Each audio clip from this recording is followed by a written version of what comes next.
on ocular pathology, ocular oncology and tumors.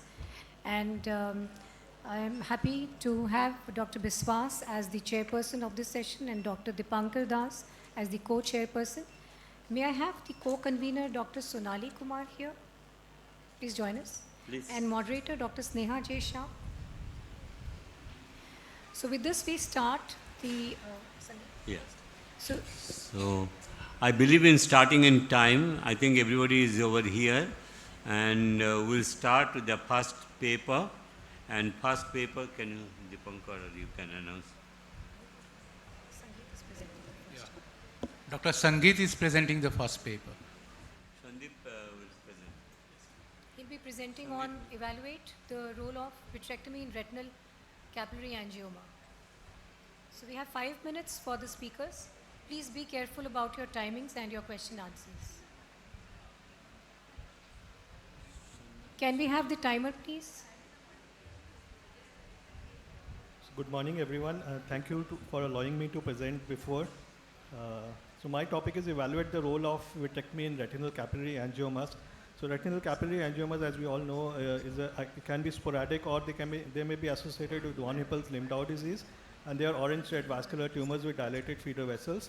Various treatment indications are if they are threatening the vision, like macular edema, retinal detachment, vitreous hemorrhage, epiretinal membrane, massive lipid exudation, neovascularization, or amblyopia. And various treatment modalities include laser, cryo, radiotherapy, intravitreal injections, transpupillary thermotherapy, photodynamic therapy, and surgery is usually the last resort.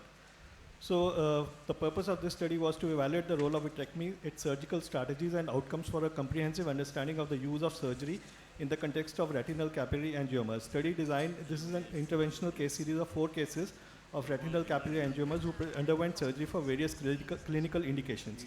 And before this, we have got multiple reports, but they are all isolated case reports. And this is the first ever case series detailing surgery in angiomatosis retinae. So this is the first case, 28 years male, sudden decrease of vision in the right eye, and left eye was phthisis bulbi. There was no significant systemic or family history. The best corrected vision was hand movements only and PR accurate in the right eye. And he had total retinal detachment with polyphilitic retinopathy, and there were 7 angiomas which were present in the eye. And the break was present below one of these tumors, and the indication of surgery was RD with PVR.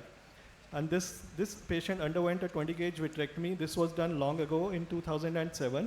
20-gauge vitrectomy with membrane peeling with excision of the tumors. You see, we're giving diathermy around the tumors. We are removing the membranes which are present over the tumor, and then using a scissor, we dissected the tumor and removed the tumor in toto outside the eye. So all the 7 tumors were removed, and then the retina was settled. Silicone oil was used as a tamponade, which was removed later on after 3 months. And patient had a 20/200 vision, improved to 20/200 vision over a period of time. This is the second case, 36 years female, best corrected vision was 6/36. She was known case of angiomatosis, exudative RD, and macular edema. And she had an exophytic angioma. Multiple sittings of laser and cryo were done for 2 years. Multiple injections. She had received multiple injections of intravitreal Ozurdex. Indication of surgery here was a recurrent macular edema. So this is the course of the patient. She started treatment in 2018, and she had a recurrences of macular edema. And after 2 years and 6 injections, her best corrected vision had decreased to 6/36, and she used to come again for injection. So in this patient, now we plan to do a vitrectomy and removal of the tumor. And this patient, 25-gauge vitrectomy with membrane peeling with excision of the tumor, and chorioretinectomy was done because the tumor was exophytic and it was adherent to the underlying choroid. So along with the tumor, the choroid was also excised. And then a fluid air exchange with endolaser and gas was done. This is 6 weeks post-operative, vision improved to 6/12, and now it's 4 years since we have done this surgery, and the patient has not had any recurrences. This is third case, 48 years male, best corrected vision was 6/36. He had epiretinal membrane with inferior multiple angiomas, and indication of surgery here was epiretinal membrane. And in this patient underwent 25-gauge vitrectomy again, membrane peeling, and excision and retinectomy, followed by fluid air exchange and gas. So in this, you can see that there is a tough membrane which is present over the tumors which could not be removed, and whenever we tried to remove it, it started bleeding. So we decided to remove the tumor also. So we did a diathermy around all these tumors together, and then we did a retinectomy to remove all this tumor complex. And after this, again, gas was used as a tamponade. This is 4 months post-operative. The vision had improved to 6/12. The lipid exudation has decreased, and the retina is settled. This is the last case, 32 years female. Best corrected vision again was 6/36. She had multiple angiomas with exudative RD and tractional retinal detachment. Indications of surgery was exudative RD and TRD. And in this case, again, there was, we used 25 gauge vitrectomy with membrane peeling. And in this case, we were able to remove all the membranes from above the tumor. So in this case, because we had removed all the membranes, all the traction we had taken care of, we did not convert an exudative detachment into a rhegmatogenous detachment. We just cauterized the tumors. And even this large tumor we cauterized and left it as such. So this is 5 months post-operative. The best corrected vision of the patient had improved to 6/9. And the lessons we learned from this was that vitrectomy for angios can be done as a last resort. Angiomas can be excised after diathermy. Adherent epiretinal membranes are present. Surgical approach varies from patient to patient. Steps of vitrectomy need to be modified depending on the patient. And the anatomical and functional outcome of vitrectomy is generally favorable, and recurrences are not seen. Thank you. Sangeet, you have presented the role of vitrectomy in retinal capillary angioma. So this is the last resort. We have laser. We can do laser, we can do cryo, or we can do brachytherapy or radiotherapy before trying. But in these conditions, because there was a retinal detachment along with the epiretinal membrane, so the laser and the cryo was not applicable in these. Yes.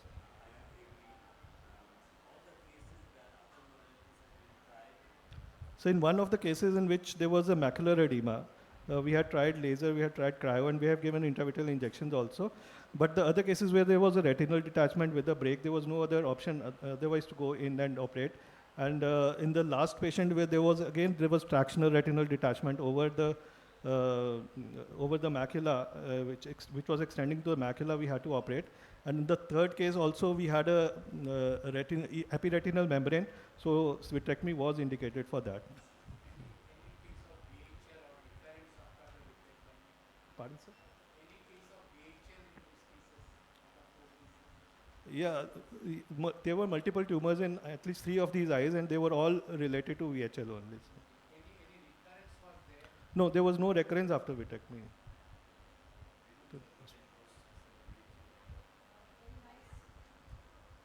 Very nice presentation, Dr. Sangeet. Just one, do you think there is any role of a peripheral band, 240 band in these peripheral angiomas when you're doing a vitrectomy? If there is a lot of traction and you are thinking that you are not removed whole of the traction or whole of the membranes, especially in the peripheral tumors, you can put an encircling band to counter the circumferential traction which is there. Yes. Thank you, Dr. Sangeet. Thank you. Thank you. So with this, we now move on to our next paper presentation by Dr. Sonali Kumar.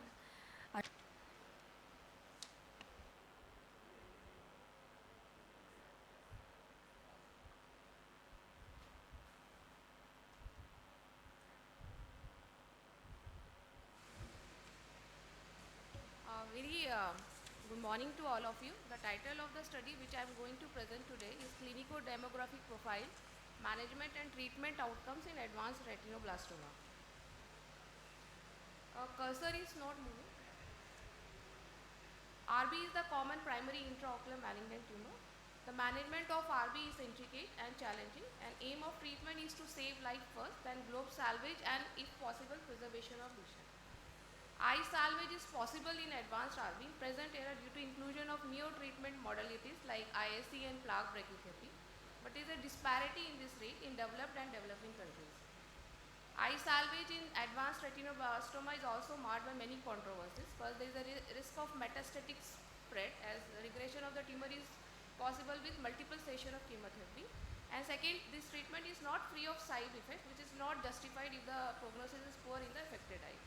There are very few studies which have reported about outcomes in advanced RB. So hence this study was undertaken at our center to delve into the clinico-demographic profile, management and outcomes in advanced RB.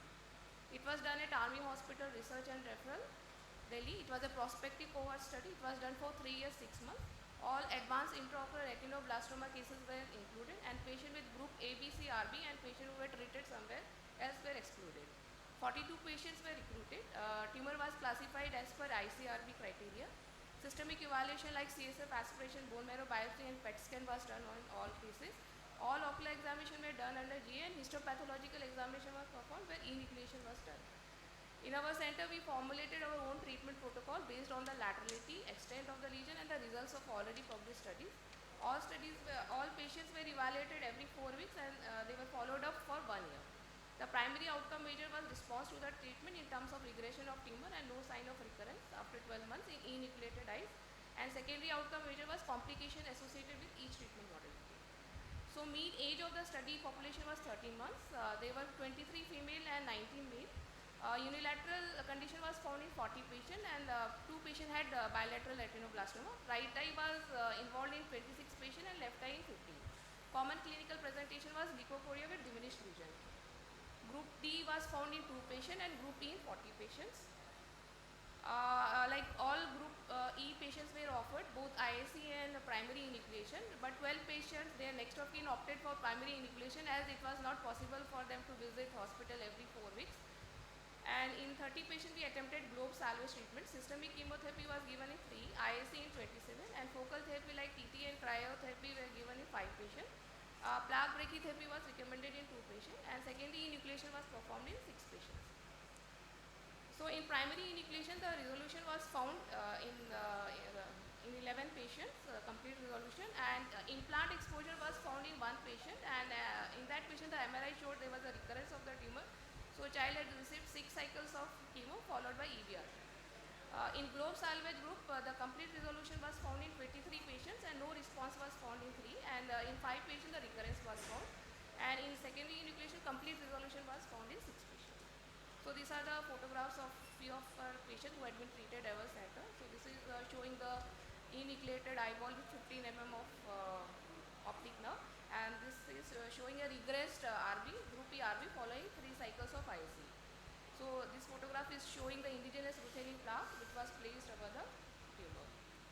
So over the period of time, globe preservation has improved even in advanced retinoblastoma. However, the risk of metastasis and recurrence is there with multiple sessions of chemotherapy. So the mean study of the study population was 13 months, and this was found in conformity with Shield and Aurora et al. As in their study also they found 90% of cases were diagnosed before 5 years. In our study we found female children were found to be more effective, and this was not in conformity with Gupta and Padma et al. As they found no gender predilection in the study. So maximum patient in our study had unilateral presentation, and this was in conformity with Gupta and Galindo et al. In our study, the globe salvage was 100% in group D and 52.5% in group E patients. So we started chemotherapy in 3 patients and we managed to salvage 1 globe in this group. And in a study done by Fabin et al, they reported the 63% globe salvage rate with systemic chemotherapy. And in our study, the primary enucleation rate was less, and this was not in accordance with Mallipatna et al, which reported primary enucleation, 100% primary enucleation in advanced RB. So histopathology of the eye showed high risk feature in 3 eyes, in primary enucleated eye and in 1 eye in secondary enucleated eye. So in our study we could salvage all eyes in group D and 21 eyes in group B, and our study is one of the few studies which has addressed the outcome in advanced retinoblastoma, and the study has laid out certain guidelines for carrying out the future research.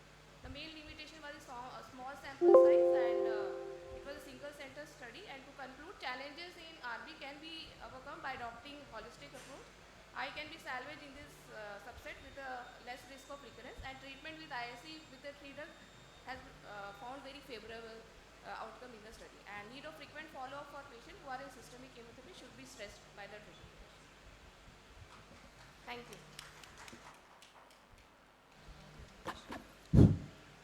You told that primary and secondary tumor, whether the neoadjuvant chemotherapy somehow affected the histopathological high risk factor in those advanced cases? Like in secondary enucleated eyes, we found high risk feature in only 1 eye. So maybe the downstaging was because possibility it was because of chemotherapy. Okay. How many cases have got the optic nerve involvement? Histopathologically. Histopathologically, sir, two eyes in the primary enucleated eyes and one eye in secondary enucleated eyes.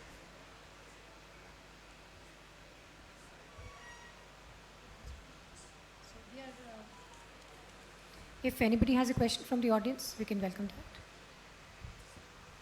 So thank you. With this, we now, thank you, Sudha, Dr. Sonali. So with this, we now move on to the third paper presentation by Dr. Vishal Raval. Thank you for accepting my free paper. It's the title Quantitative Perfusion Analysis using a novel contrast enhanced ultrasound to differentiate benign and malignant choroidal tumors. I have no financial disclosure. So before I start, I want to understand why I want to do this novel imaging study. So till now, last 3 decades, we have been using ultrasound to document the tumor size, to do tumor dimensions, but nothing has been changed or nothing has been invented in the field of ultrasound, particularly from the quantitative measurements. What we are doing right now is only about understanding about the reflectivity or echogenicity of the lesions. So if you see, look at these 3 photographs, they are all a melanotic choroidal lesions. Clinically, they look little bit of different, but the ultrasound, again, all 3 shows smooth dome shape elevated choroidal lesion. So it is very difficult to differentiate one from another just on basis of ultrasound. So with that understanding, we thought, let us kind of venture and think whether we can do something novel imaging, particularly in the field of ultrasound using contrast enhanced ultrasonography. So this was a prospective interventional pilot study, the kind of proof of concept of study, which was IRB approved by Institutional Ethics Committee. What we did a classical case of one case of choroidal hemangioma and choroidal melanoma, which was selected for this study. We use a definity dye, which I will be kind of telling you what it is and what we procure it. We injected this dye in a intravenous bolus 1 ml followed by normal saline flush, and the contrast ultrasound was done using the normal ultrasound what we use for routine our ophthalmic clinics, and the video recording was done continuously over 1 minute till the time the dye was injected. The principle of contrast ultrasound, basically it is encapsulated heavy gas bubbles. This is basically the bubbles are made up of perfluoropropane gas, C3F8 gas, which is encased in either lipid or a polymer shell. The diameter of the gas bubbles is close to around 2 to 10 microns, so it is lesser than the size of the RBC. So if the RBC size is 7 to 8 microns, if you assume that this size of these bubbles are lesser than that, they are going to go to each and every tissue, particularly the tumor what we are looking at. And usually this gas gets excreted by the lungs, so there is no any kind of side effects as related to any fluorescein or ICG angiography where there is contraindication related to renal or hepatic circulation. Last thing, what we use is Definity, which is a FDA approved dye, particularly from the cardiology application, what they use for left cardiomyopathy. The principle of contrast enhanced ultrasound basically is the mechanical index of the ultrasound what we usually use when we send any signals from the ultrasound. It's linear signals which are backscattered and taken over by the ultrasound. But in the mechanical index usually of all the ultrasound probes is 0.1 to 0.2 to 0.3. Whenever we increase the mechanical index to 0.2 to 0.3, there is a non-linear resonance which is known as harmonic enhancement, which kinds of sends us signals not only from the signals what we are sent through the ultrasound, but also captured through the tissue microvasculature flow within the choroidal lesions. So this is how the bubble kinds of responds to any ultrasonic burst of 6 megahertz. So image analysis, we kind of located a region of interest within the bulging choroidal lesion, and the mean pixel intensity both pre and post injection frames was calculated. Even the contrast changes with pre and post injection frames were calculated not only from the time of injection but also till 60 seconds post injection frames. To calculate the contrast difference between the area of interest that is within the tumor and the normal choroidal lesion also we kind of compared. Coming to image analysis, the envelope of the ultrasound signals was fitted to the Nakagami probability distribution functions, which basically tells us about the 2 functions. That is, one is the M, which tells about the degree of heterogeneity, and the omega factor, which tells about the average energy of backscattered envelope amplitude. Coming to results, what we could see in both the hemangioma and the melanoma, the contrast difference was a significant increase in the contrast, close to around 10%, whereas it reduced by 4.2% in case of choroidal melanoma. So the higher contrast in choroidal hemangioma indicates that choroidal hemangioma is a much more vascularized tumor as compared to choroidal melanoma. In terms of comparing the tumor region with the normal choroidal lesion, we could see the normal choroidal vascular region was much higher as compared to choroidal tumor region. And we all know from our pathology or from our physiology that choroid is a very highly vascular structure, and that explains why the increased pixel intensity was very high within the normal choroidal lesion.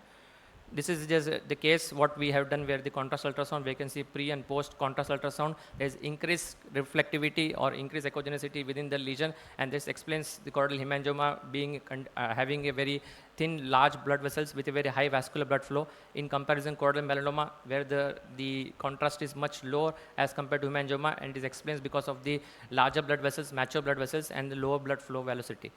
To the results again from the Nakamiga function, what we could see, the results were much higher in cases of choroidal hemangioma as compared to choroidal melanoma. Limitation, as we understand this is the proof of concept study, so we have included only 2 cases, but over the last 6 months we have included a sample size to close to 10 patients in both the arms. And conclude, I would say, I think this is a preliminary study which will help us to differentiate the benign and malignant choroidal tumors in terms of quantitative measurements using ultrasound. And this information can play a crucial role in tracking the tumor characteristics and also help in predicting treatment outcomes. Thank you.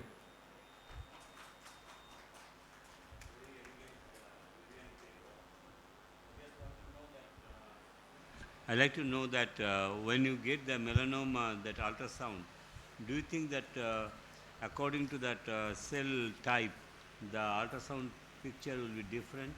Yes, so in the classical description, what we all know is low angle kappa, where you see high surface reflectivity and the low internal reflectivity.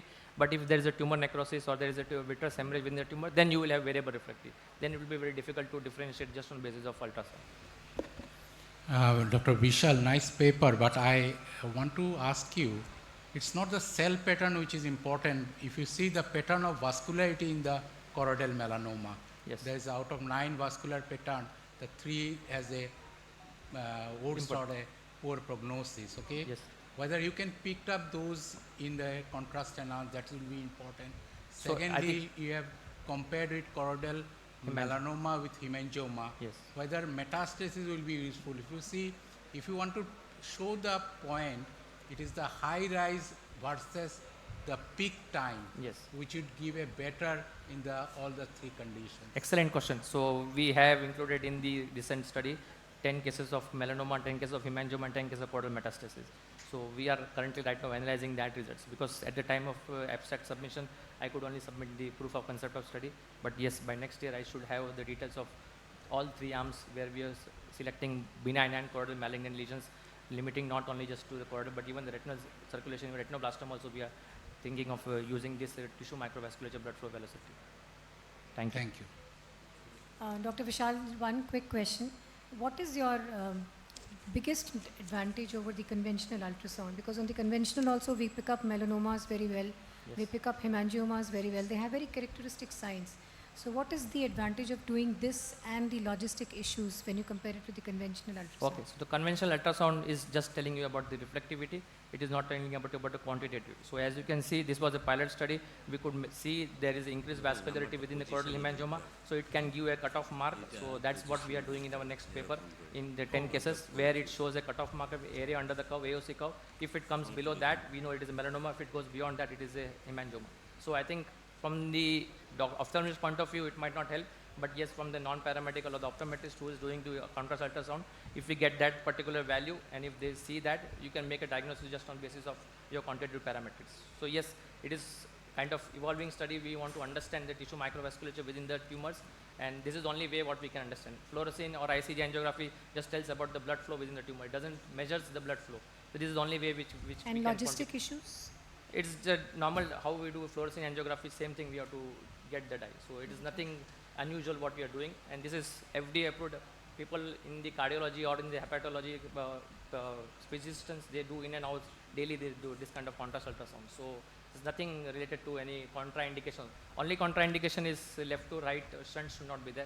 That is what it is FDA in the brochure, it is what is written. Otherwise it is excreted through the lungs, within 3 minutes it gets out of your system. So it is just a normal C3F8 gas what we daily use in your ophthalmic applications. Thank you very much. Vishal, are you aware of a study by Folberg who state that back-to-back looping of the vascular network and various types of the choroidal vasculature depends on the mortality or prognostic factors? Yes. So as you are doing the ultrasound, yeah. Yes, we will look into that. Thank you. So thank you very much, Dr. Vishal. We now move on to the next paper presentation by Dr. Akshay Nair. He'll be presenting. Good morning. The topic of my presentation is choroidal metastasis as the presenting feature of disseminated malignancy, the outcomes and clinical features. So choroidal metastasis is the most commonest intraocular tumor. Most commonly, patients with choroidal metastasis already have a clear history of pre-diagnosis of cancer, and a very small proportion of patients are those with choroidal metastasis in whom it is the presenting feature. And in fact, most studies that have followed patients longitudinally are patients who already have a pre-existing diagnosis of cancer. So with this background, we chose to design this study to report the characteristics and outcomes of those patients where a choroidal mass was the presenting feature of a previously undiagnosed metastatic tumor. This was a retrospective study.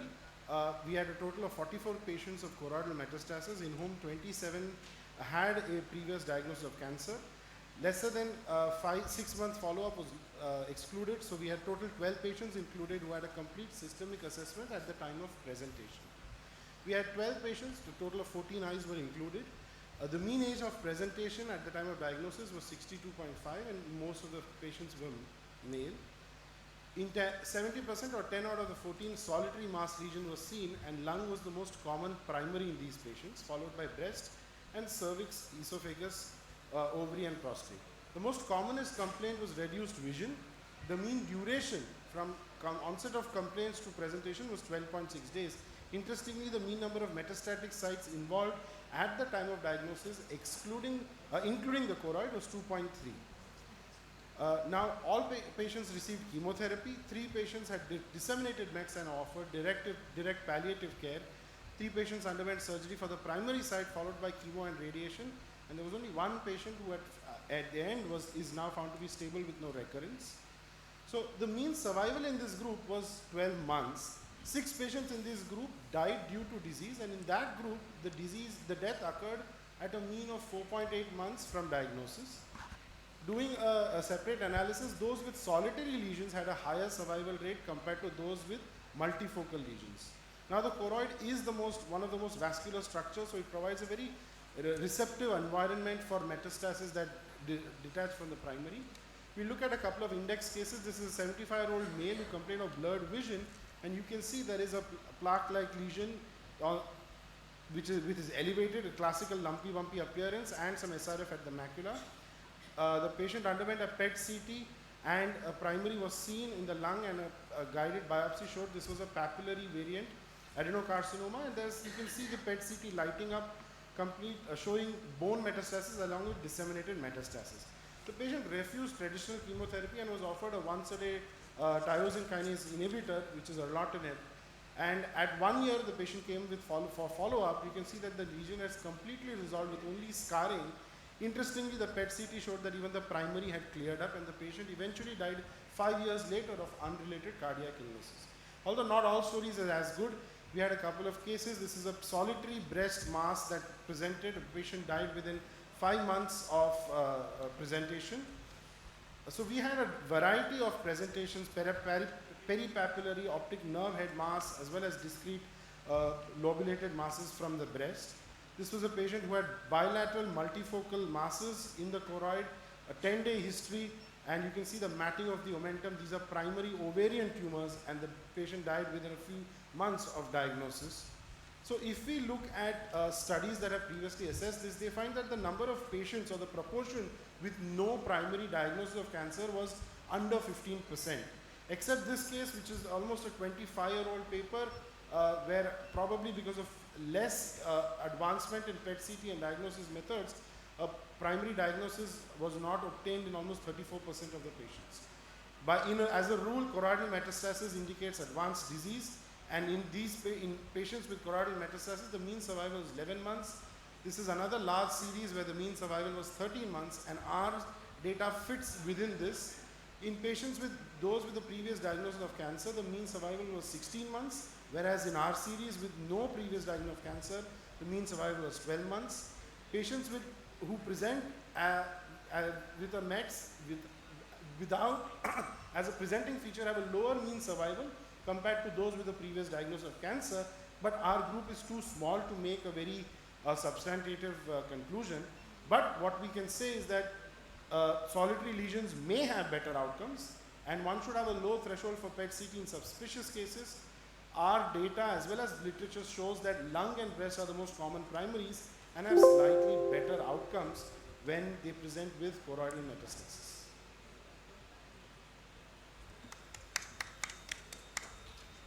What are the treatments you offer to these patients at this stage? So all patients were seen by a medical and radiation oncologist. In our series, all patients received chemotherapy. 3 of them had such advanced disease that there was no definitive treatment offered except palliative chemotherapy. I also mentioned 3 patients received primary surgery at the primary site to address the primary tumor and subsequent chemotherapy for the metastasis. And one patient who was the only gentleman who survived was the one who received immunotherapy in the form of tyrosine kinase inhibitors, and he showed resolution of the primary tumor as well. Nice, Akshay. A few questions. The patient presented with adenocarcinoma. Does the patient have pain in the eye? So pain was not seen as a presenting feature in any of the 12 patients that we had. Okay. All patients reported loss of vision, and 6 patients, that is almost 40%, reported flashes as their first symptom. Pain was not seen as a symptom in any of our cases. Okay, second question is that a manifested mass in the choroid versus a non-tumor changes, for example, carcinoma-associated retinopathy. Do you feel that ERG will be helpful on those cases in this situation? I think that is definitely worth looking at, because that will give us not a topographical model of also where the retinal cells are working, but we did not have access to ERG, and also the idea was not in our mind. So that is worth exploring. Okay, and third point, that do the patient receive any immunotherapy? Yes. So that is again based on the on 2 factors. One is when they decide to give immunotherapy, that depends on the mutation analysis of the cell, which is based on the tumor biopsy that is done. Now, like as we showed for the patient with the lung cancer, they did a mutation analysis and he actually did not have an EGFR mutation. If the patient had an EGFR mutation, those are the patients in whom tyrosine kinase inhibitors are given. But because he had refused primary line of chemotherapy with paclitaxel and bevacizumab, he was then offered as a salvage therapy. But despite having no mutation on the tumor cells, he responded to the immunotherapy. So immunotherapy is definitely being offered and is giving promising results. Thank you. Thank you, sir. Dr. Akshay, arriving at a diagnosis of metastasis is not very straightforward usually. So what makes you do a PET-CT in these cases? Do you always, we need to rule out many differentials. Absolutely. So what stage do you do PET-CT? So we also had a similar study where we looked at factors that are associated with positive PET-CT findings. That's a separate poster, but basically patients with choroidal masses in whom PET-CT was done and the positivity rate. So ours being a referral practice, most of these patients have been usually either treated as a choroidal granuloma, have received multiple steroids, multiple rounds of steroids, immunotherapy. Some patients have even received intravitreous steroids. So all of that, one of the main differentials for us is a uveitic granuloma or a non-malignant or a benign tumor. And in patients, the key factors that helped us in recommending a PET-CT at first is duration of history shorter than 3 weeks, age of the patient more than 60, and female gender. When all these 3 diagnostic criteria were used, we had a significantly higher positivity rate in PET-CT. So I think those are the 3 guidelines, based on the presence of systemic complaints, if they have or not, is what we used and gave us good results. Thank you. Paper is on correlation of Fitzpatrick skin type and iris color with tumor size in 823 patients with uveal melanoma. This study was conducted at Wills Eye Hospital, Philadelphia. So background is a lighter iris color, fairer skin color, larger tumor thickness, and larger basal diameter are all important risk factors in etiology and prognosis of uveal melanoma. And the risk of metastasis and death also increases with increase in the tumor size. So there are studies based on the race, like Asian and non-Caucasians with uveal melanoma displayed a larger tumor size compared to Caucasians. But in these studies, there was no differentiation based on the Fitzpatrick skin type. So in different races, different Fitzpatrick skin type people can be there, but there was no any difference based on that. So we studied relationship between Fitzpatrick skin type and iris color with tumor size in patient with uveal melanoma. So it is a retrospective case series from a single ocular oncology center at Wilsey Hospital, which included 823 patients. Iris color were divided in blue, green, and brown, and there were 5 subclassification on Fitzpatrick skin type based on the skin color. There were no patient in Fitzpatrick skin type 6. Tumor thickness and larger basal diameter were divided into small, medium, and large. And the correlation was studied using the Kruskal-Wallis H-test. So on coming to the result, this result graph is showing relation of Fitzpatrick skin type with mean tumor thickness. So we divided patient in group 1, 2, and group 3 was having 3, 4, and 5 Fitzpatrick skin type. So we noted significant difference in overall tumor thickness, which was larger in group 3 to 5's Fitzpatrick skin type, and they showed a significance. And when we compared Fitzpatrick skin type with largest basal diameter, it also showed significant difference between all the 3 groups. The largest was in group 3 to 5, but we did not find any difference between comparison of iris color with mean tumor thickness, and all the groups were similar. So iris color did not impact mean tumor thickness in our group. Similarly, iris color did not impact on mean largest basal diameter. So all the iris color were associated with similar tumor sizes, but Fitzpatrick skin type 3 to 5 were associated with larger tumor size. We did a subgroup analysis in which we seen each individual iris color with individual Fitzpatrick skin type, and we noticed if patient is having brown iris color and they are in Fitzpatrick skin 3, 4, and 5 group, the tumor thickness and tumor size was maximum, and it was significant. So we found 2 risk factors like brown iris color and Fitzpatrick skin type 3, 4, and 5. So they were having larger tumor sizes. So as written in this summary, there was a difference with brown iris color relative to Fitzpatrick skin type 1, 2, or 3 to 5. So mean tumor thickness was highest in 3 to 5 group, and largest basal diameter was also highest. But there was no difference when we saw in comparison to blue or green iris color. So discussion is a comparison of Fitzpatrick skin type 1, 2, and 3 to 5 revealed differences in mean tumor thickness and basal diameter. So largest thickness and basal diameter we found in group 3 to 5.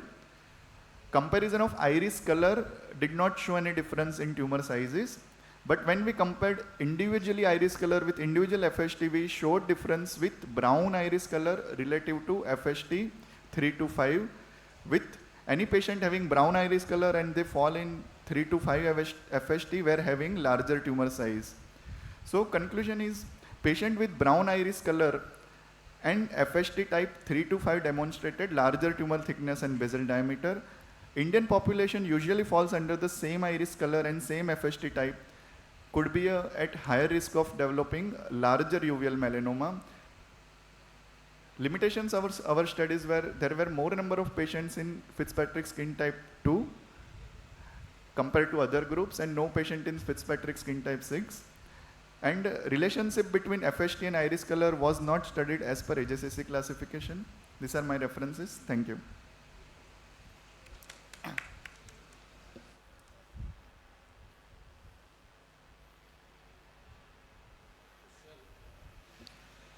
Interesting paper, but I have certain reservation because is there something called Fitzpatrick 6? Yes, yes. That usually that is seen in Fitzpatrick skin type 6 in the black population. So okay. we were not having that if population. you see, originally when Fitzpatrick given the his classification, there are a lot of thought process came thereafter, both in American and European scenario. Now again, because these are all UVA related changes which happen for the skin and the other things. What is important is that there is a amelanotic melanoma. How you explain? Because all these 800, I believe some amelanotic melanoma may be there. How you classify that skin changes with amelanotic melanoma? So we have seen amelanotic melanoma in our studies, but we did not see any specifically differences in terms of the Fitzpatrick skin type or skin color in patient with the amelanotic melanoma. We have seen the patient who was having advanced Fitzpatrick skin type who are more in the blacker side. We have seen larger tumor sizes, and that applies similar to amelanotic melanoma in what we have seen in limited cases. So I don't think there is a difference between amelanotic and normal melanoma in between the terms of the Fitzpatrick skin type, but yeah, we could study that in future in relatively in depth. Any correlation of these skin changes with nevus or suspicious nevus converting into melanoma? I don't think because we have not studied in our study the progression of nevus to melanoma, and we usually what is studied is fairer skin color have higher chances of developing melanoma. So my thought process is if we study, we could find more in fairer skin color conversion of nevus to melanoma. And in our study, we have studied tumor size. So tumor size, what we found is more in darker skin color. Okay, thank you. Yeah, thank you. So thank you. One and all present here. I am Dr. Ipshita Burman, is here to present on the topic indocyanine green enhanced transpupillary thermotherapy versus transpupillary thermotherapy for treatment of thicker tumors in retinoblastoma, a randomized controlled trial. So coming to the introduction, retinoblastoma is the most common primary intraocular malignancy of childhood, and the focal treatment includes laser photocoagulation, transpupillary thermotherapy, cryotherapy and brachytherapy. So TTT is a subphotocoagulation heat treatment using the infrared radiation from a diode laser which is directed at each tumor. ICG is a green dye that binds tightly to the plasma proteins and hence remains confined to the vascular system. It is found to be safe and non-toxic in children. So the most common presentation is a leukocoria, and the child can even present with strabismus, painful red eye, thysis bulbi and even proptosis. So lacking in knowledge, very few studies are there in these treatment modalities, and most of the studies are retrospective. No comparative study has been done between TTT and ICG-TTT. So no study has also reported the usage of ICG as the primary or upfront treatment modality for the treatment of tumors. So rationale of the study, retinoblastoma is a non-pigmented tumor, while absorption of TTT is better with pigmented lesions. ICG is a chromophore with similar light absorption spectrum as that of the wavelength of the TTT diode, hence must augment the effect of TTT. Larger sized RV tumors may not adequately respond to TTT, and thus ICG enhanced TTT may reduce the number of focal treatments required for the thicker tumors as compared to TTT alone and achieve a greater tumor height reduction. So primary objective was to evaluate if ICG enhanced TTT achieves greater tumor reduction in tumor height as compared to the TTT alone in retinoblastoma, and the secondary objective is to compare the complications rate between the two groups. We included tumor height more than 2 mm, largest basal diameter less than equals to 10 mm, tumor not involving fovea, clear media and willing to give consent. And we excluded the tumors involving fovea, any media haze, any calcified tumors or not willing to give consent. So it was a randomized control trial done in Dr. RP Center for Ophthalmic Sciences with a study duration of 1.5 years. And the study group were group 1 and group 2 with 14 tumors in each group. Group 1 TTT alone and ICG TTT in the group 2, and the ethical clearance was obtained. So this is the basic methodology, the clinical workup of the patients, and the examination under anesthesia. We noted all the tumor parameters. So all intraocular RB eyes that require the chemo reduction were prospectively included after 2 cycles of chemotherapy, and focal treatment continued for next 4 consecutive UAs or till tumor achieved a height of less than 2 mm. So these are some pictures. Laser indirect ophthalmoscope, the transpupillary thermotherapy and the ICG dye. So this is the basic procedure by which it is done. So data analysis was done with the help of SPSS, and statistical tests applicable were applied. So these are the baseline characteristics in each group which were comparable. Same with the color of the skin, presenting complaints and eye. And also the ICRB group and the tumor location with a slightly higher in tumor parameters in ICG TTT as compared to the TTT group. So there was a significant difference between the two groups in terms of change in the tumor height in the fourth session, with the median change in tumor height at fourth session being highest in the TTT group. Same goes with the percentage change in the tumor height. As we can see, in the ICG TTT group, it caused a tumor reduction of 44%, whereas in TTT alone, it caused a reduction of 21%. So this is the summary of the change in the tumor height and the percentage change. So these are some clinical pictures in which the first is ICG enhanced TTT, where complete scarring was seen, and the second is TTT, where fish flash regression was seen. So both the side effects in both the groups were comparable, and there was no significant difference. So the combined use of ICG and TTT in thicker retinoblastoma has showed clinically significant reduction, and there was no significant difference between the two groups in terms of distribution of side effects. So to conclude, the combination of ICG with TTT is a potentially better treatment modality in terms of treating thicker tumors in retinoblastoma as compared to TTT alone, but the limitations is small sample size and small duration of follow-up. So we recommend the combination of ICG dye with transpapillary thermotherapy appears to be a relatively better treatment modality as compared to conventional TTT and needs to be explored further in thicker intraocular retinoblastoma. Thank you all for your patience here. So thank you, Dr. Ipsita. So we now move on to the next, thank you very much. We now move on to the next paper by Dr. Joyita Das on solitary fibrous tumor of the orbit. It's no more rare, a case series of 14 cases over 5 years period. I hope all the presenters are here. There are no absentees. If you know among colleagues, please let us know. Please. Okay. Check all the presenters are there. So you can start. Yes, ma'am. Good morning, everybody. Today I'll be presenting a paper on solitary fibrous tumor of the orbit. It is no more rare, a case series of 14 cases from India over 5 years of period. We all know that solitary fibrous tumor is an uncommon spindle cell tumor of the mesenchymal origin. Most commonly it is reported in pleura, that is mesothelial cell origin, and orbital solitary fibrous tumor is a rare tumor, constitute 1.5% all among the whole body solitary fibrous tumor.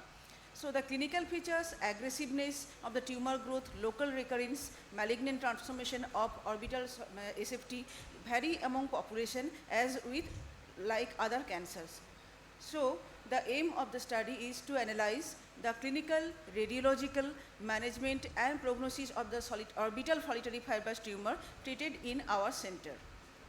This is a retrospective interventional consecutive case series of 14 diagnosed case of orbital solitary fibrous tumor. The study places is Disha Eye Hospital, India. The duration is between 2016 to 2021. We have measured the study parameter like patient demography, clinical features, imaging characteristic, histopathology, immunohistochemistry and follow-up. So now come to the result.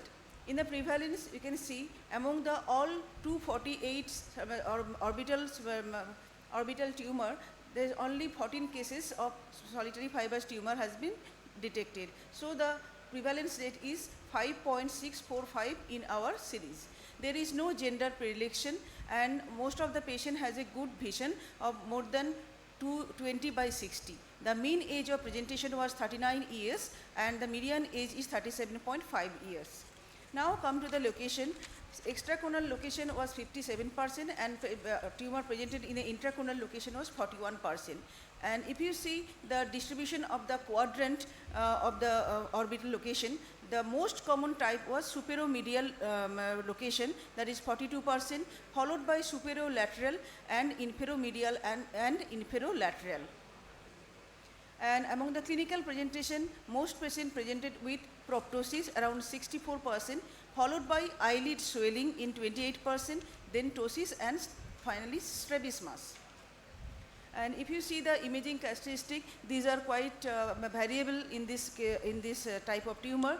In a CT scan, the 50% tumor are isodense, whereas 50% was hyperdense. So there is a confusion. And on MRI, there in the T1 page, the 33% tumor are isointense, where 66% was hypointense. And in T2 signal, the tumor was basically hyperintense, and in around 1 cases only, it was iso-intense type. There is quite a variability of imaging picture of solitary fibrous tumor, which may cause confusion. So in the management section, we found that excisional biopsy was done in 12 patients, 85%. The tumor was excised in toto, and incision biopsy was done in 2 cases. Adjuvant primary radiotherapy was done in 6 cases. Local recurrence was found in around 28 patients.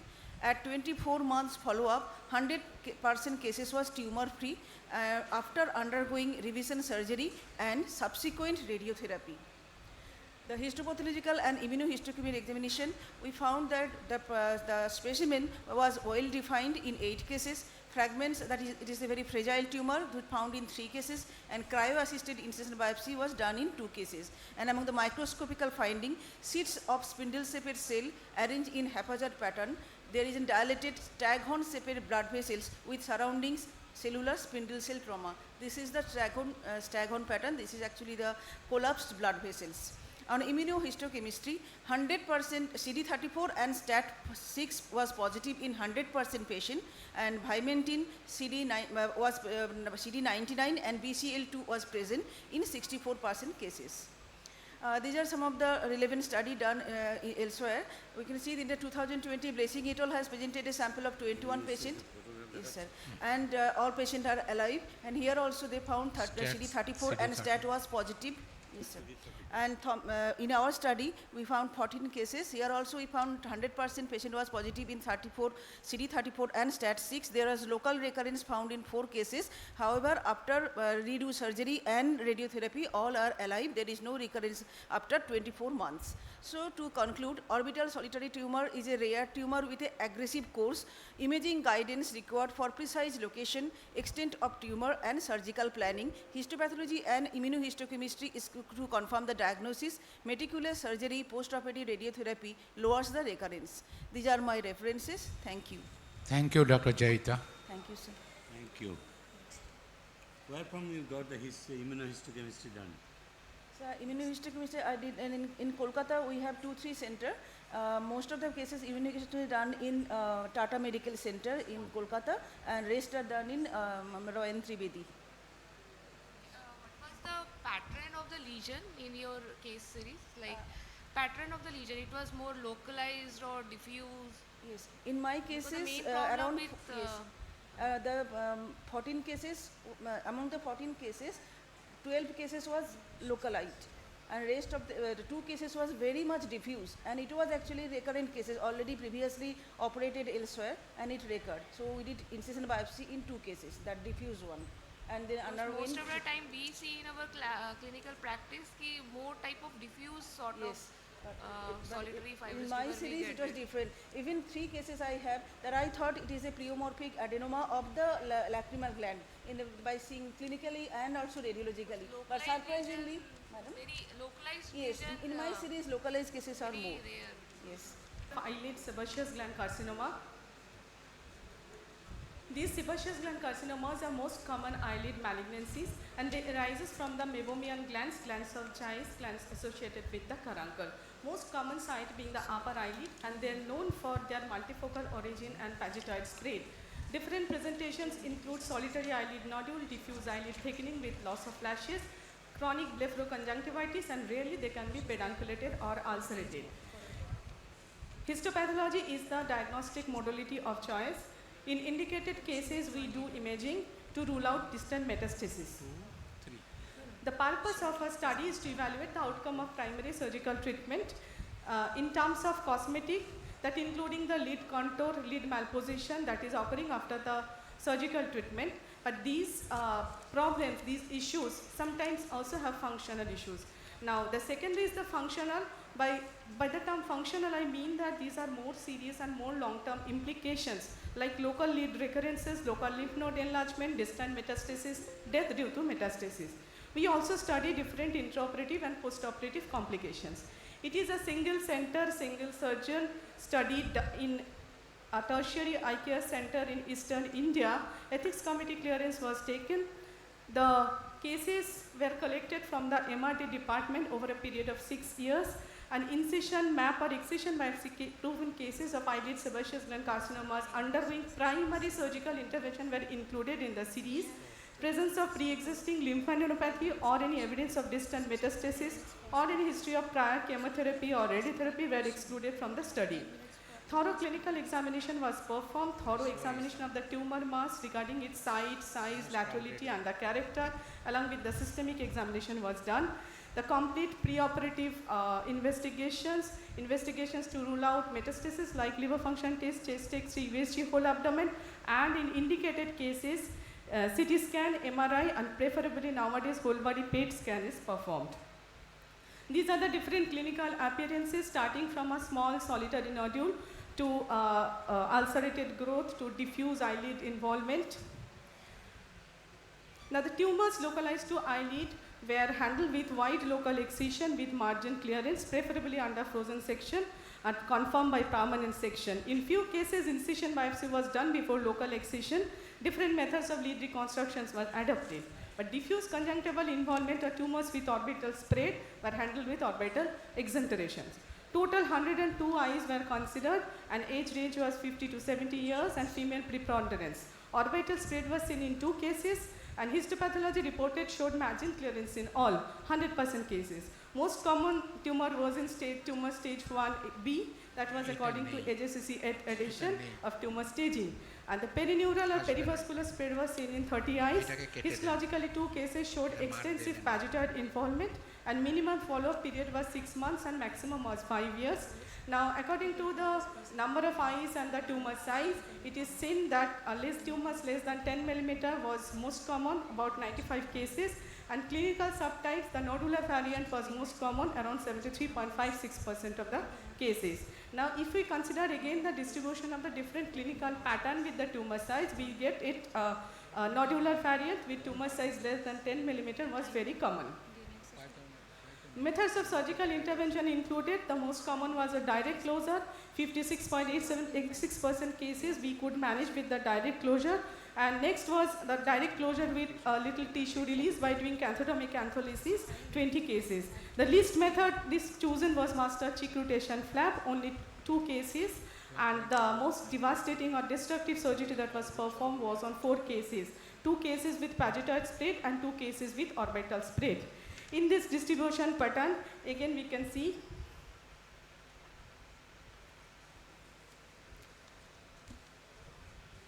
the master's cheek rotation flap, how it was done. This is a patient with Cutler beard flap. This was one patient with post-exenteration. Now, postoperative complications were 48 events in 32 eyes, most common being the scarring. Now, in order to assess the outcome, my statistician had to calculate me the weighted failure rate, which was more 170% in larger tumor, more than 20 mm. So overall success of the procedure rests on the short-term risk minimization as well as the long-term durability of the process, and for smaller tumor size showed the long-term effectiveness of the procedure. To conclude, the surgical treatment for the eyelid sebaceous gland carcinomas is very effective. Large tumor sizes have more chance of treatment failures. However, sample size and in the latter subgroup was small, so this interpretation could be fallacious also. Thanks, and these are my references. So thank you, Dr. Raka Chatterjee. We now move on to the next presentation by Dr. Aditya Maitre on transpupillary thermotherapy for juxtapapillary and subfoveal choroidal hemangiomas.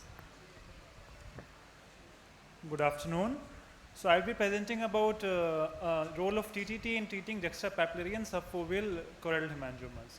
So choroidal hemangioma, being a benign vascular hematoma, warrants treatment only when it involves subretinal fluid at the macula or a CME. Most of these lesions are located at or around the posterior pole. So TTT is an effective, convenient and inexpensive way of treating these tumors by causing hyperthermia and occlusion of the vessels within the tumor. But the problem is that it has a limitation when treating subfoveal or juxtapapillary tumors because of the potential risk of vision loss in these cases. So the alternative options we have is PDT, which is ideal for subfoveal CCH, but it is currently unavailable and was expensive. Other option can be a plaque brachytherapy, which then needs 2 surgeries, has accessibility logistic issues, and also relatively expensive. What an alternative approach would be to do TTT to these subset of cases with a fovea and disc margin sparing approach. So in our study, we report 5 cases with juxtapapillary and or subfoveally located tumors, all of whom had SRF at macula with or without cystoid macular edema. And they underwent multimodal imaging with OCT, ultrasound and ICGA. And the TTT was done sparing the disc margin as well as a region 500 microns around the fovea to cover the entire lesion with overlapping spots, as you can see in the treatment. So the patients were followed up monthly and to monitor the SRF height till the complete resolution of fluid was noted. And retreatment could be done if the SRF persisted at macula on OCT. But the TTT was applied only to the non-regressed or residually active portions of the lesion in the extrafoveal and extrapapillary area again. And the outcome measures for change in visual acuity, reduction in subretinal fluid, central macular thickness and tumor thickness. Here is one more example of treatment. So coming to results, the 5 eyes of 5 patients had a median presenting age of 52 years with median duration of symptoms being 4 months. The CCH, the hemangioma involved the disc margin in 3 cases. As you can see in these 3 cases, it involved the juxtapapillary area. And it involved the macula in 2 cases. As you can see in these are the 2 cases with macula involvement. So the median baseline tumor thickness was 3. Number of TTT sessions ranged from 1 to 3, although most patients required just 1 session, 3 of them. The power of TTT used was ranged between 250 to 500 milliwatts. And the median follow-up we had was of 7 months, and the visual acuity improved from a median of logMAR 0.5, which is about 624, to a 612 to 0.3 as a median acuity. So vision improved in 3 of the cases and remains stabilized and unchanged in 2 cases. So as you can see here, all the cases showed a complete resolution of SRF and reduction in tumor height. One of the cases developed BRVO following the 3rd sitting of TTT, as you can see in the middle image, but it responded well to a single injection of anti-VEGF. So this is the full tabulation of all the cases and their details. So juxtapapillary choroidal circumscribed in choroidal hemangiomas, the TTT has a rare risk of causing thermal papillopathy, has been reported by Shields et al. When reporting outcomes of juxtapapillary choroidal melanomas. So a disc sparing approach is recommended. For subfoveal hemangiomas, as I mentioned, PDT would be an ideal option, but TTT can be safely used to treat the extrafoveal portion of the tumor. That itself is most of the times enough to take care of the fluid. Complete resolution of fluid has been reported with this approach in the past, because the goal of treatment in hemangioma is resolution of fluid and not destruction of the tumor, because it's not a malignant tumor. And if you can treat the extrafoveal, extrapapillary portion of the tumor, that itself can cause the remodeling required enough to cause resolution of the fluid in most of the cases. So in our study, we attempted to use a lower TTT power in areas closer to the fovea and optic disc, kind of a calibrated mild under treatment compared to those areas which are away from it. So retreatments were needed only in 2 of the 5 cases, and only the remaining active portions of the tumor were retreated for enhanced safety. Retinal vascular occlusion can be a rare complication of TTT, and especially following those cases which need repeat treatments. Thank you. Thank you, Dr. Aditya. One thing I want to add, like treatment with a plaque nowadays is not expensive. Correct. So BARC has introduced indigenous ruthenium plaque, and with like the rate at a very economical price, we can procure Correct, it. but compared to TTT, I was just making a comparison with TTT. Now the issue is that TTT, what is the difference between the green laser and the TTT? The main role of TTT, you have to ablate the surface, any type of tumor, very malignant or benign tumor. Yeah. So green laser, like in your images you have shown, you have applied TTT at the margin of the tumor. So that was being done by a green laser initially. When the TTT was introduced, the main thing was that you have to ablate the surface of the... Yeah, so we did treat the surface so with the mild, margin, just a slight overlap around the margin. Extrafoveal and these are very near to the optic disc. Yes. So there is a possibility, even if you are hitting at the margin and all those away from the optic, there is a possibility the scar and all those might increase. Yeah, so that's why we spared the disc margin, and a 500 microns around the fovea was not touched. Long-term follow-up is required in all these cases, whether it is feasible or not. Correct. Mark, for my co-chairpersons, you are a non-ratified member, right? You are a non-ratified member, so you are not eligible for the award. So we would like to hear your paper. Please go ahead. Thank you.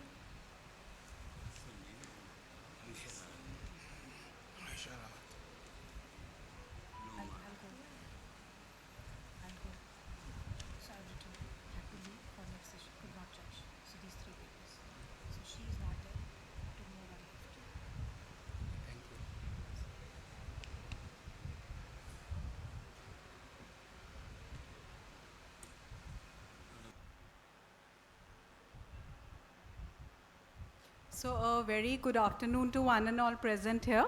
And I would like to thank AIOS for allowing me to represent my state on this platform. I'm here to present clinical appearance versus histopathological diagnosis in benign soft tissue tumors of the eyelid. Eyelids are as we all know, are the mobile tissue curtains placed in front of the eyeball. The anatomy, as far as the benign tumors are concerned, is really very important.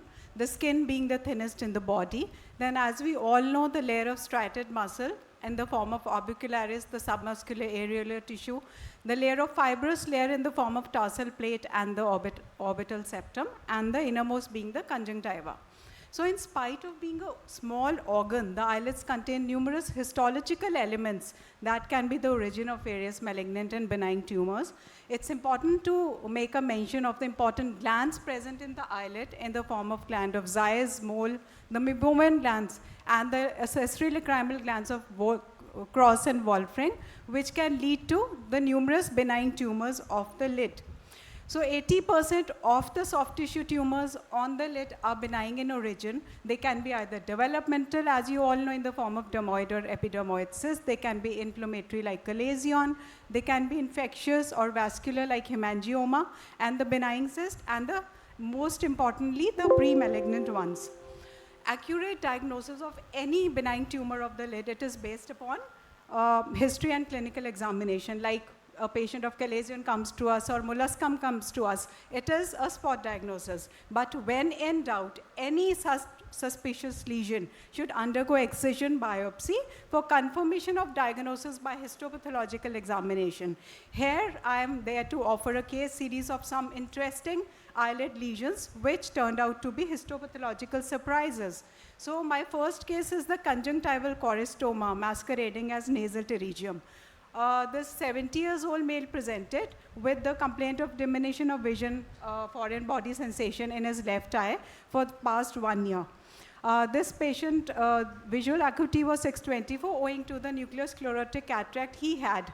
But this patient also had a pterygium in his eye which extended to a cyst-like growth in the inferior fornix. The mass was oval, translucent, and it was like 4 mm in size. Surgical excision of the pterygium was planned, and the cyst was excised and sent for histopathological examination. Now, as you can see in the histopathological picture, it revealed hyperplastic stratified squamous epithelium with attached sebaceous gland, hair follicles, and lacrimal gland, and suggestive of conjunctival choristoma.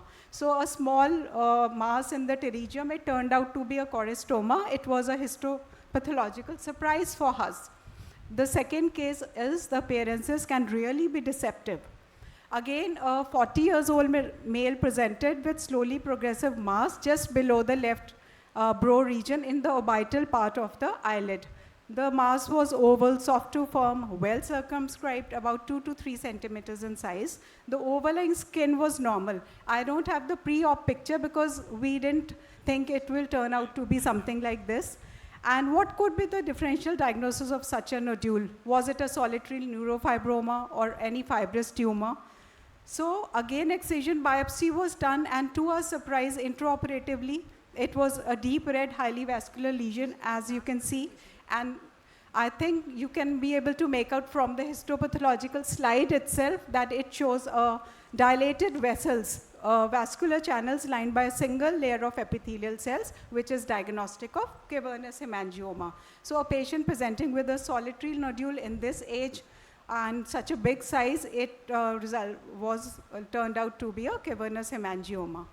Now, what is your spot diagnosis? Another male, 40-year-old male, he presented with slowly progressive growth over left upper eyelid. So was it an epidermal inclusion cyst or a sebaceous cyst? What was it? Again, excision was planned as you can see in the intro picture. It was excised in toto and sent for histopathological examination. And you can very well see in the slide, it shows stratified squamous epithelium with collagenous stroma. And it was suggestive of epidermoid cyst. Now, last but not the least, the first picture, we all know it is a case of neurofibromatosis. But the second male, he came to our OPD for excision of this large nodule-like thing present on his left upper lid.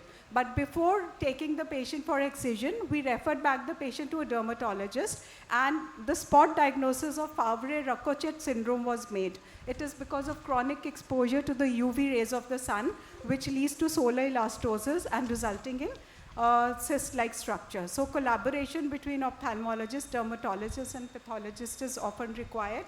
And benign lesions need to be differentiated from pre-malignant lesions, and complete workup needs to be done. Thank you. Thank you, Dr. Mukta. It's not a epithelial cells in the cavernous hemangioma, it's an endothelial cells. And next we call upon the last speaker, Dr. Ayushi Rawat, for her presentation on to correlate the efficacy and safety of interferon alpha 2b and surgical excision in the management of OSSN. Good afternoon, everyone. Today I'm going to present my paper on to collate the efficacy and safety of interferon alpha 2b and surgical excision in management of ocular surface neoplasia. Ocular surface squamous neoplasia is a broad term encompassing conjunctival intraepithelial neoplastic lesions and invasive squamous cell carcinoma of the conjunctiva and cornea. Mostly it is unilateral, seen in middle age and older patients. It is an elevated conjunctival lesion seen at near the limbus with the blood vessels in the intrapalpebral region. A few patients may present with redness, irritation, foreign body sensation. Mutagenic effect of the ultraviolet B is related to combination of ultraviolet B induced DNA damage. Primarily P53 tumor gene is affected and impaired DNA repair mechanisms is seen. Most common associated risk factors are ultraviolet B radiation, exposure, human immunodeficiency virus, human papilloma infection, and exposure to the petroleum products. Lesion morphology ranges from gelatinous, leukoplakic, papillary, nodular, nodulo-ulcerative. Being nodular and papillomatous lesions with higher histopathological grade is seen. What is known? OSSN is important because they mimic as an indolent lesions like pterygium and have a potency for ocular morbidity and mortality. Two major risk factors is ultraviolet B radiation exposure and human papilloma virus infection.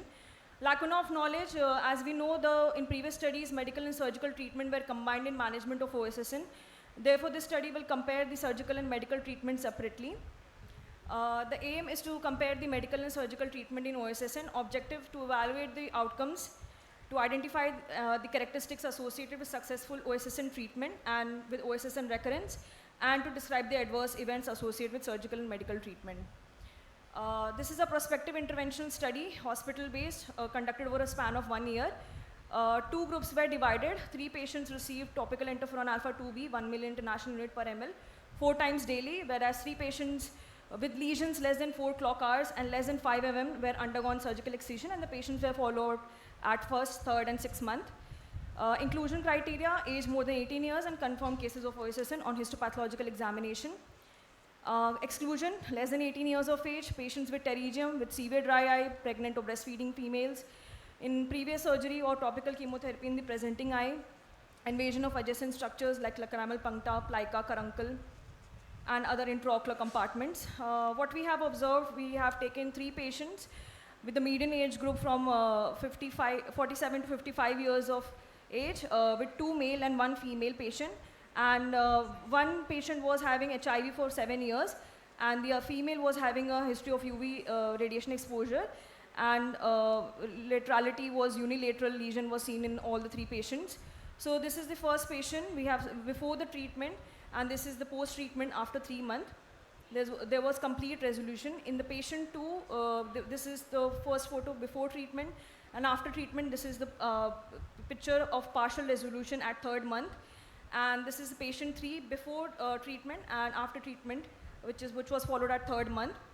In the surgical patients, there were 3 patients taken, 2 of male and 1 was female.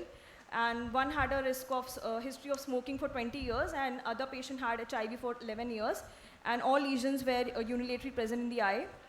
This is the first patient before treatment and after treatment at 2nd month, and the patient had recurrence at 3rd month. Patient 2 before treatment, and this is the after treatment picture at 3rd month, which a complete resolution was seen. And third patient before treatment, after treatment in the 2nd month, and after 3rd month we have seen recurrence with positive margins. Result, a total of 6 patients were taken, mean age of presentation of 50 plus minus 10 years. Complete tumor resolution was achieved in two tumors following topical interferon alpha 2b for a median period of 6 months. Out of which one tumor with partial resolution, tumor surface area was reduced around 44% during 4 months. Adverse effects were seen in patients who did not follow the cold chain with interferon alpha 2b, and surgical removal of the tumor involved macroscopic free margin of 4 mm to ensure complete tumor resection was done in 3 patients. The recurrence was with the positive margin in one patient, whereas the other with negative margin. In 2022, Kinsko et al. Had done a systematic review and meta-analysis on OSSN. He had a comprehensive literature research to compare the topical pharmacotherapy 5-fluorouracil interferon mitomycin C, which was given, to surgical excision regarding the clinical success, that is tumor resolution. And what he found was the topical pharmacotherapy with all 3 agents is as effective and well as tolerable as surgical excision in terms of tumor resolution. So what I conclude here is the topical interferon alpha 2b was found effective, relatively safe therapy in management of OSSN in comparison to surgical management, though the surgical management shortens the period but with high recurrence rate. Thank you. Thank you, Ayusha, for nice presentation. So with this we conclude this session. It was wonderful to listening to the advances in the tumors as well as the pathology. I'm really impressed. I'm now quite old and have seen the AIOC for long years, and I find there is a rapid change and there is a significant advancement in the presentation, study and application of the newer technology, which makes me quite happy. I think we should carry forward. With this, I conclude the session.